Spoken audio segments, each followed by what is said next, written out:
ficou 60 horas presa na lama sobre os cadáveres de sua família. Na tragédia de Armero, isso na Colômbia, sua morte foi transmitida ao vivo diante dos olhos impotentes de todo o mundo. Esta é a terrível história de Omaira Sanches, a menina de apenas 13 anos que agonizou 3 dias à vista de todos e seu último pedido angustiante. Uma tragédia ocorrida há 35 anos que ainda comove até hoje. Hoje vou te contar a história de Omaira, a menina de Armero que agonizou diante de todos por 3 dias.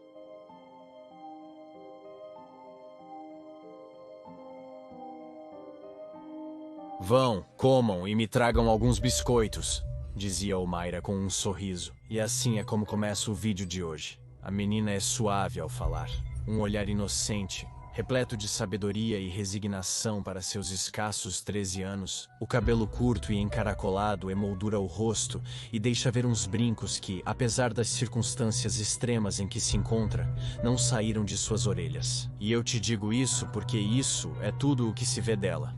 O resto do corpo de Omaira Sanches Garzón é impossível de ver. Está debaixo de uma lama escura e espessa que a abraça como se quisesse acabar com sua vida. Suas mãos se seguram em um pau que cruza a altura de sua cabeça. Seus pés se apoiam nos corpos submersos de seus familiares que já não têm vida. É como para dizer de alguma maneira, um náufrago agarrado a uma tábua perdida em um mar negro e espesso. Seus grandes olhos negros que veem tudo, e o mais importante sem reclamar para um mundo que é testemunha impotente de como sua vida se apaga aos poucos. Com o coração apertado, ou para dizer de outra maneira, com o coração na mão. O mundo inteiro prende a respiração ao ver as imagens que passam na tela da televisão. Maíra, por outro lado, na solidão, mas ao mesmo tempo, na multidão. Os socorristas trazem biscoitos para ela e choram escondidos porque se sentem inúteis diante de tal desafio. Eles sabem que não têm as ferramentas necessárias, mas não podem desmoronar porque a menina é forte e tem toda a intenção de ser resgatada. As pessoas, por outro lado, só podem rezar por ela e esperar por um milagre que no final nunca chegou. E agora, se com isso eu te explico o que aconteceu naquele dia. São 9 horas e 9 minutos da noite de quarta-feira, 13 de novembro de 85. A cratera Arenas do vulcão Nevado de Ruiz, que está a 5.321 metros de altura acima do nível do mar, ameaça com uma ferocidade incrível. Do seu interior emerge o calor que derrete parte do gelo do glaciar. A água se funde com lama, lava e enormes pedras e começa a se deslocar. 4 são as ondas que descem sucessivamente as encostas a cerca de 60 km por hora. A enorme massa desce somando rios até se transformar em um gigantesco monólito. Vai sepultando tudo o que se interpõe em seu caminho para a população de Armero, que fica a cerca de 48 quilômetros do vulcão. Esse fluxo assassino de sedimentos vulcânicos é chamado de lahar, como um dado extra. Das 25 mil pessoas da área, 23 mil morrem naquela madrugada na escuridão da noite. Escolas, hospitais, igrejas, casas, parques, a estação de polícia, a dos bombeiros, absolutamente tudo fica submerso em uma lama pegajosa. Depois paira um silêncio aterrorizante. A natureza acabou de consumar o maior desastre natural da história da Colômbia. A próspera população de Armero foi apagada do mapa em poucos minutos. Cerca de 35 milhões de toneladas cobrem os 52 bairros, as 70 ruas, as árvores, os animais e as pessoas e absolutamente tudo, como se fosse o fim do mundo. E é nesta parte da história que entra Omaira. Um pouco preocupados com a intensa queda de cinzas naquele dia, Omaira Sanches e sua família estão acordados. Antes de irem para suas camas, o pai de Omaira, Álvaro Henrique Sanches, tranca a porta externa da casa. Também estão com eles o irmão mais novo de Omaira, Alvarito, de 11 anos, e sua tia materna com seu bebê de 1 ano e meio. Sua mãe, por outro lado, Maria Leida, viajou para Bogotá para buscar um diploma ou para buscar papelaria. Mas voltando ao acidente, quando ouvem o som brutal do deslizamento que avança, já não tem tempo, já não há escapatória. É tarde demais. O deslizamento atinge e faz colapsar sua casa de concreto. Omaira fica presa sob os escombros, mas sua cabeça está livre. Ela pode respirar. Suas pernas estão apoiadas no braço e na cabeça submersa de sua tia. Parece estar na parte superior da casa, mas não consegue mover suas extremidades inferiores. Assim que a comoção passa, Omaira começa a bater com um pau nas telhas acima de sua cabeça. Alguns militares da Força Aérea Colombiana são os que a encontram, removem as telhas, removem madeiras e montam uma espécie de ponte com telhas e sacos de arroz para poder chegar até onde a menina está e assim começar a trabalhar em seu resgate. Então ela fica meio livre da cintura para cima, embora ainda esteja submersa. Mas quando tentam puxá-la para fora, percebem que isso é impossível.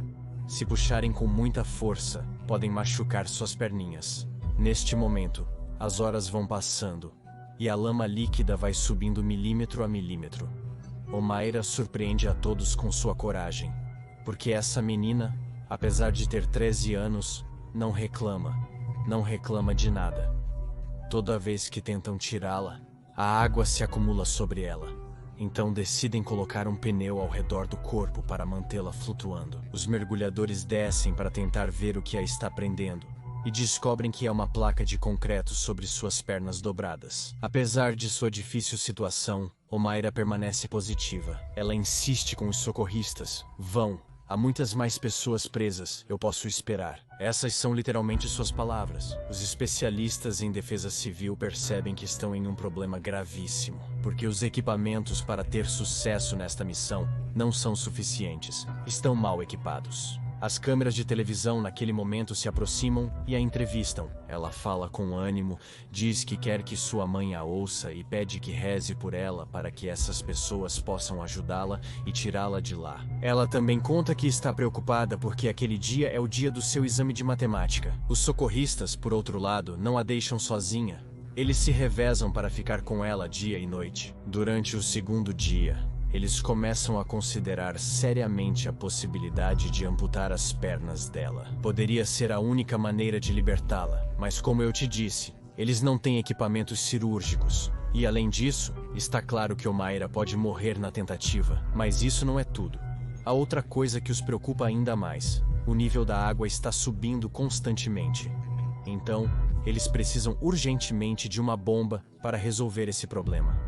Mas a única disponível está na cidade de Medellín, muito longe para transportá-la em tão pouco tempo. Neste momento, a água escura já se aproxima do seu queixo. Preso neste mesmo poste, com o líquido quase tocando seus lábios, Omaira não perde a calma, não grita, continua sem reclamar de nada, suporta bravamente sob o olhar devastado daqueles que tentam de tudo e ao mesmo tempo não conseguem nada. Eles a entretêm, trazem comida para ela, cantam com ela à noite, e Omaira confessa a eles que tem medo de que a água suba e a afogue porque ela não sabe nadar. Eles seguram as lágrimas e juram a Omaira que vão tirá-la de lá. Mas ela não chora. Omaira pergunta por outras crianças.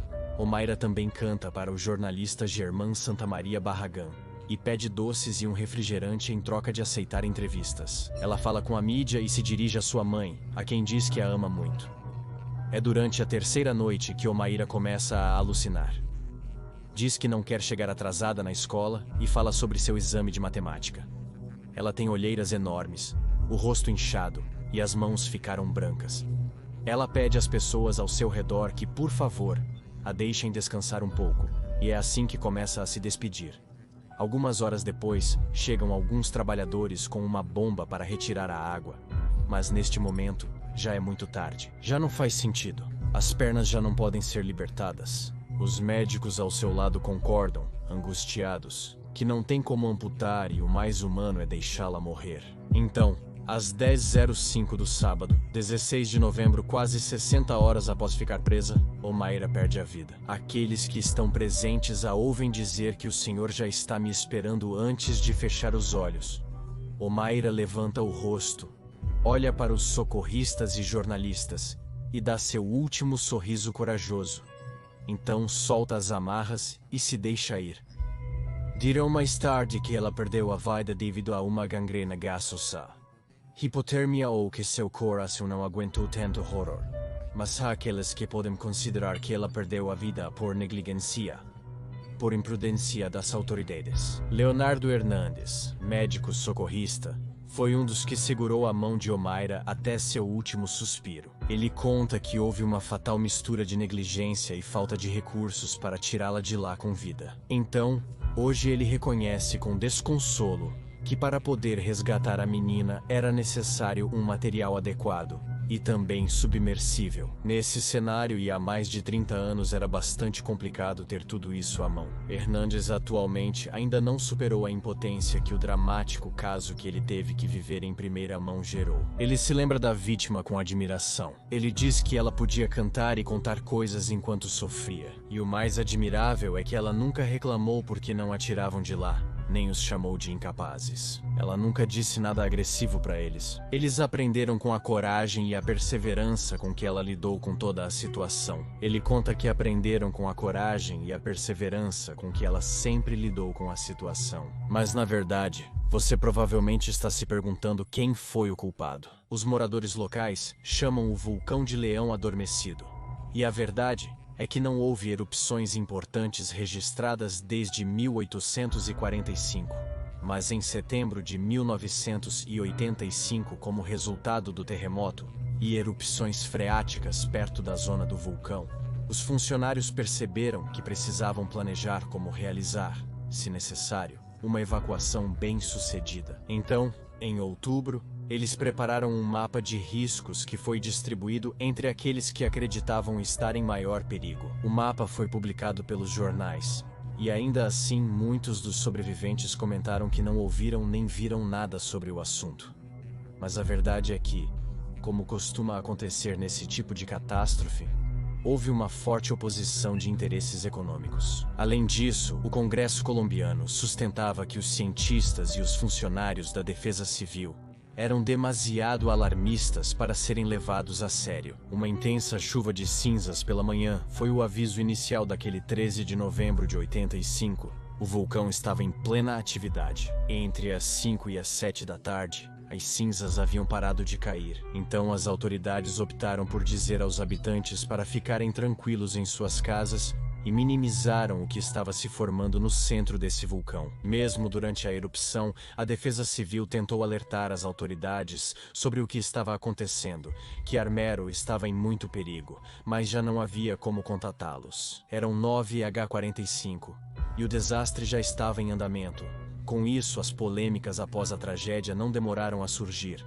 A falta de alertas, o uso imprudente da terra, os assentamentos construídos nas rotas dos possíveis deslizamentos, tudo se juntou para o pior desfecho.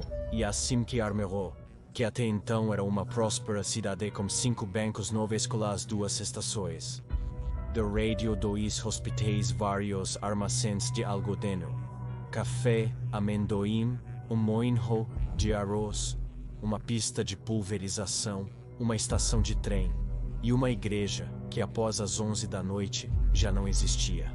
No final, o corpo ferido de Omaira foi enterrado inteiro no mesmo lugar onde ela morreu. Sua mãe não quis que suas pernas fossem cortadas para tirá-la de lá. Com o passar dos anos, o túmulo se tornou um centro de peregrinação, um pequeno santuário onde fazem pedidos e deixam oferendas. Veneram-na como se fosse de certa forma uma santa. Alguns viram isso como um sinal de Deus, e o Papa II se ajoelhou diante de seu túmulo quando visitou Armero em julho de 86. 3 décadas e meia depois, o enorme cemitério é uma planície cheia de cruzes. As poucas construções que restam estão em ruínas e cercadas por mato. Gostariam que Armero fosse um grande jardim cheio de flores, para assim poder dignificar seus 23.080 entes queridos que perderam naquele dia. A cidade de Armero já não existe. A voz de Omaira Sanches, no entanto, continua tentando ser ouvida para que as mesmas histórias amargas não se repitam e, curiosamente, o vulcão continua ativo.